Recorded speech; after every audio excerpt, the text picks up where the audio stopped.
मैं इतना सोचकर फूलों से अक्सर दूर रहता हूँ, तुम्हारे जिस्म की खुशबू सुहानी याद आएगी। वाह वाह वाह वाह वाह। और साइंस के बैकग्राउंड से मैं यहाँ आया हूँ, तो मैं समझता हूँ कि लिटरेचर की क्या अहमियत होती है किसी व्यक्ति के व्यक्तित्व में, उस पर बहुत महत्वपूर्ण मुझे काम करना है। तो जो नए बच्चे जितने भी मुझसे मिलते हैं, मैं उनसे जरूर कहता हूँ कि आप साहित्यकार बने ना बने कोई मैटर नहीं करता, साहित्य के प्रेमी हो और साहित्य से आप सीखें, आपको कभी अवसाद नहीं होगा, आप कठिन से कठिन परिस्थिति को बहुत आसानी से हैंडल कर पाएंगे।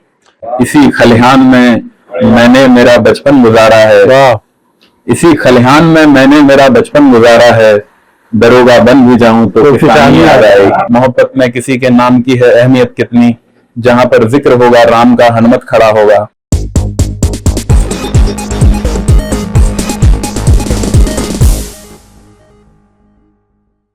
नमस्कार, एक बार फिर आपका स्वागत है HOTC के इस विशेष एपिसोड में। आज हम एक ऐसे युवा से मिलवाएंगे जो घोड़सवारी करता है, जिसकी निशानेबाजी बड़ी सटीक रहती है, जो गांव से आया है और बहुत अच्छा किसान, मतलब किसानी की सारी जानकारियां उसको हैं।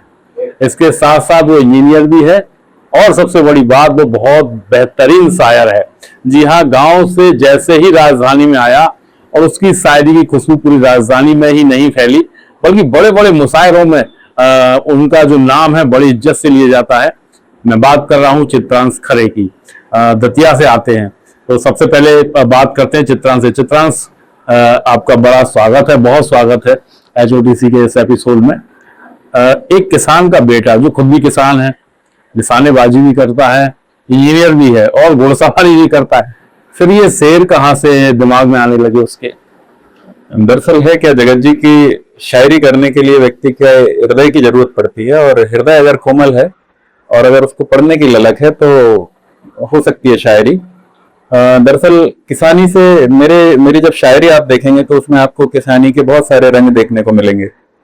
और निशानेबाजी का जैसे आपने जिक्र किया या घुड़सवारी, ये मेरे शौक रहे हैं, और इन सब के लिए मैंने कोई विधिवत एकेडमीज ज्वाइन नहीं की है। मैं चूंकि ग्रामीण परिवेश से आता हूं, तो वहां मैंने ये सब चीजें मेरी गुलेल से निशानी सीखी है? नहीं, गुलेल से नहीं, निशाने मैंने गन से ही सीखी है जी। लेकिन चूंकि मैं जिस बेल्ट से आता हूं, मैं दतिया से बिलोंग करता हूं, तो उस इलाके में चूंकि कई सिक्योरिटी थ्रेट्स भी होते हैं, तो उन कारणों से निशानेबाजी और फिर ये सब सीखने पड़ते हैं। सीखा है मैंने। और चूंकि मध्य प्रदेश शासन ने मुझे उसके लिए अनुज्ञा भी दी है, तो उसके लिए कोई कठिनाई। जंगल का इलाका है, ये सब चीजें तो आनी चाहिए। हाँ, पर लेकिन हृदय से मैं एकदम शायर हूँ। हाँ, शायर हूँ। तो दरअसल कवि होने के लिए जिन चीजों की जरूरत होती है वो मेरे अंदर है, तो शायरी करता हूँ। और पढ़ने का मुझे बहुत शौक है, और वही कारण है कि मैं इंजीनियर हूँ, और वही कारण है कि मैंने PhD किया, वही कारण है कि मैं सहायक प्राध्यापक हूँ, और अलग अलग तरह के क्षेत्रों में मेरा काम है, अध्यात्म प्रति में काम कर रहा हूँ। एक बेरोजगार की शायरी और फिर एक प्राध्यापक की शायरी में अंतर क्या हो जाता है? और एक सिक्योरिटी हो गई कि हाँ रोटी मिलेगी, अब मेरी नौकरी है, और एक बेरोजगार जो है, जो बेचारा जिसके पास कुछ नहीं है, उसकी शायरी में क्या अंतर हो जाता है? शायरी के लिए ईंधन की जरूरत होती है, और वो ईंधन आपको बेरोजगारी भी दे सकती है, आपको हिजर भी दे सकता है, आपके ग्रामीण परिवेश भी दे सकता है, और आपको समाज में बैठे हुए तमाम मसाइल दे सकते हैं। दुष्यंत को शायरी का जो ईंधन मिला है, वो उस समय की जो सामाजिक विद्रूपताएं थी, राजनीतिक उठापटक थी, वहां से उनको ईंधन मिला। किसी एक आशिक को उसकी माशूका छोड़ के जाती है तो वो वाला ईंधन मिलता है।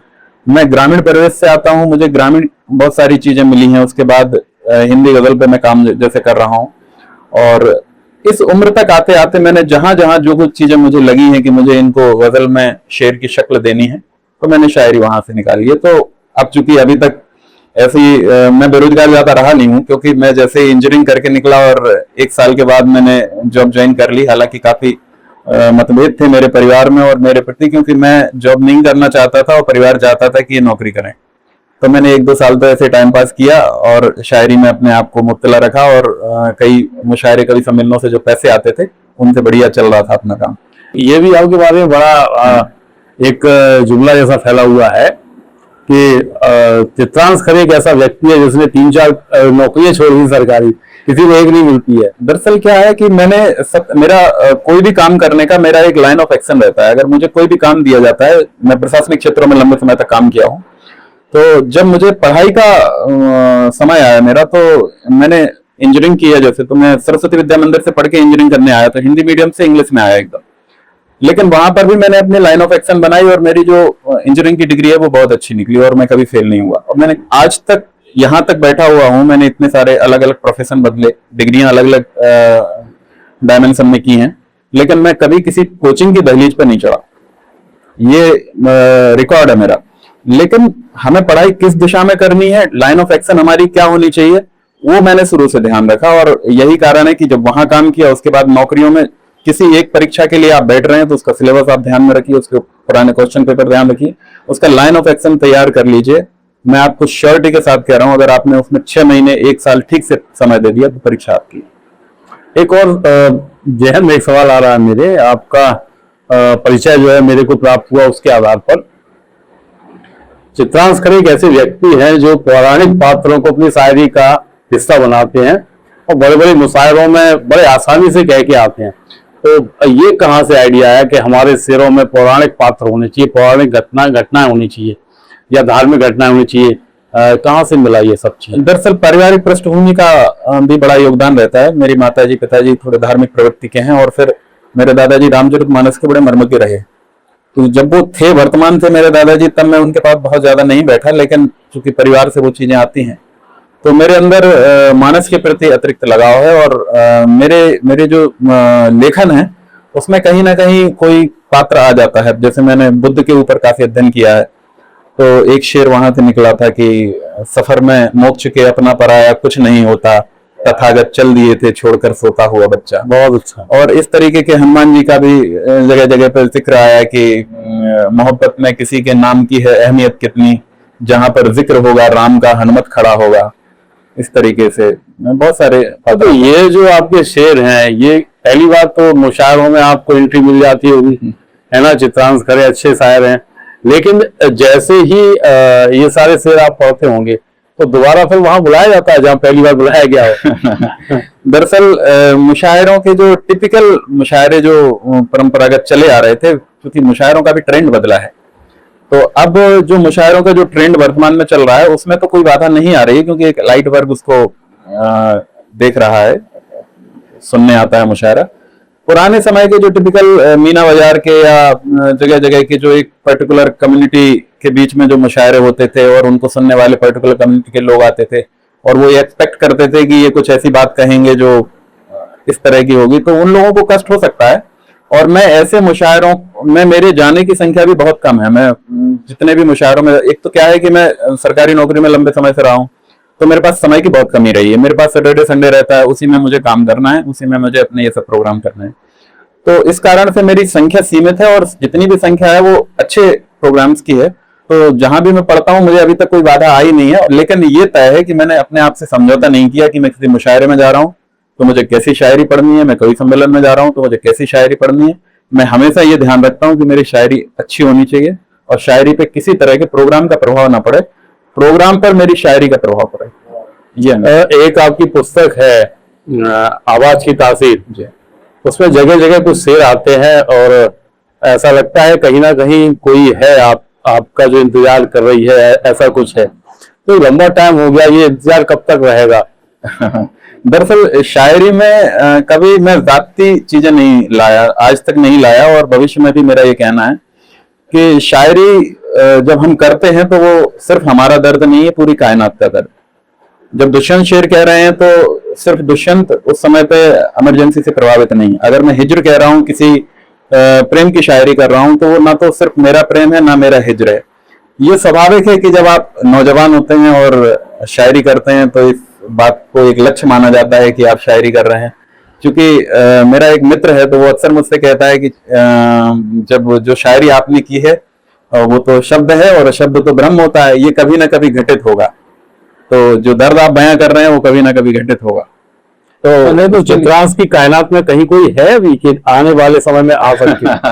नहीं, अभी तो ऐसा कुछ नहीं है, और जब कभी ऐसा कुछ होगा आगे क्या करने वाले हैं, क्या योजना है साहित्य के क्षेत्र में? साहित्य के लिए मुझे कुछ जरूरी प्रोजेक्ट्स पे अभी काम कर रहा हूँ। जैसे अभी मेरा रिसर्च वर्क गजल पे हुआ है, उसके बाद मुझे गजलों में जो नए नए प्रयोग हो रहे हैं उन पे थोड़ा सा काम करना है। जैसे आपने कहा कि आध्यात्म का कुछ हुआ है, तो वो सिर्फ मैंने ही नहीं किया, कुछ और लोगों ने भी आध्यात्मिक गजलें कही हैं, पर उनमें वही जो दबा स्वर है ना, स्वर में बहुत दबापन है। और जो शायरी जो पहले उर्दू की रवायती शायरी हो रही थी, उसके बाद जब हिंदी गजल आई और हिंदी गजल ने जो सामाजिक मसाइल लेके आया, तो एक दबा दबा स्वर चला, एक लंबे समय तक दबा हुआ स्वर चला, जिसमें हमारे निराला रहे, दुष्यंत के पहले की जितनी भी शायरी आप देखेंगे हिंदी के, आप भारतेंदु से लेके आप जयशंकर प्रसाद और निराला तक की शायरी देखें दुष्यंत के पहले तक, तो वहां तक आपको हिंदी गजल के जो मूल तत्व हैं वो आपको दबे दबे दिखेंगे, लेकिन दुष्यंत के बाद एकदम खुल गया वो।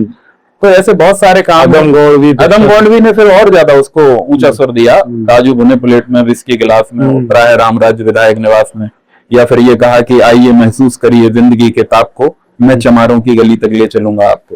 तो इस तरीके की बात अदम गोल्डवी कह पाए, तो ये इस तरीके का ग्राउंड बना आगे चलकर। शायरी में और आगे बहुत सारा कुछ करने के लिए है, वो भी करेंगे। चूंकि अब मैं अध्यापन के क्षेत्र से जुड़ा हुआ हूँ, तो नौजवानों के बीच में लिटरेचर को बहुत पॉपुलर करना है, क्योंकि मैं ये मानता हूँ कि मैं चूंकि इंजीनियर भी रहा हूँ और साइंस के बैकग्राउंड से मैं यहाँ आया हूँ, तो मैं समझता हूँ कि लिटरेचर की क्या अहमियत होती है किसी व्यक्ति के व्यक्तित्व में, उस पर बहुत महत्वपूर्ण मुझे काम करना है। तो जो नए बच्चे जितने भी मुझसे मिलते हैं, मैं उनसे जरूर कहता हूँ कि आप साहित्यकार बने ना बने कोई मैटर नहीं करता, शायद आप में साहित्य के प्रेमी हो और साहित्य से आप सीखें, आपको कभी अवसाद नहीं होगा, आप कठिन से कठिन परिस्थिति को बहुत आसानी से हैंडल कर पाएंगे।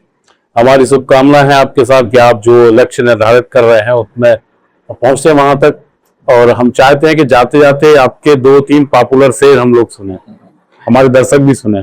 जरूर। एक मतलब ये है कि जुदा तो हो गए लेकिन कहानी याद आएगी, जुदा तो हो गए लेकिन कहानी याद आएगी, वो रातों की हंसी मंजर जवानी याद आएगी। वाह वाह वाह।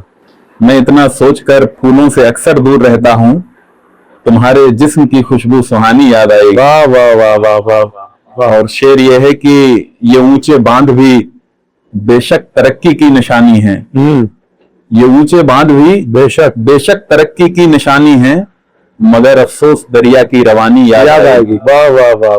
इसी खलिहान में मैंने मेरा बचपन गुजारा है, इसी खलिहान में मैंने मेरा बचपन गुजारा है, दरोगा बन भी जाऊं तो किसानी याद आएगी। दरोगा बन भी जाऊं। बहुत शानदार, बहुत बहुत धन्यवाद चित्रांश जी। बहुत बहुत धन्यवाद। ये थे हमारे बीच में चित्रांश खरे साहब, बहुत अच्छे शायर हैं, युवा है, युवाओं के बीच में शायद ले जाना चाहते हैं। अगली बार फिर किसी ऐसी तरह की शख्सियत से हम फिर मुलाकात करेंगे, तब तक के लिए बहुत बहुत धन्यवाद। बहुत बहुत धन्यवाद।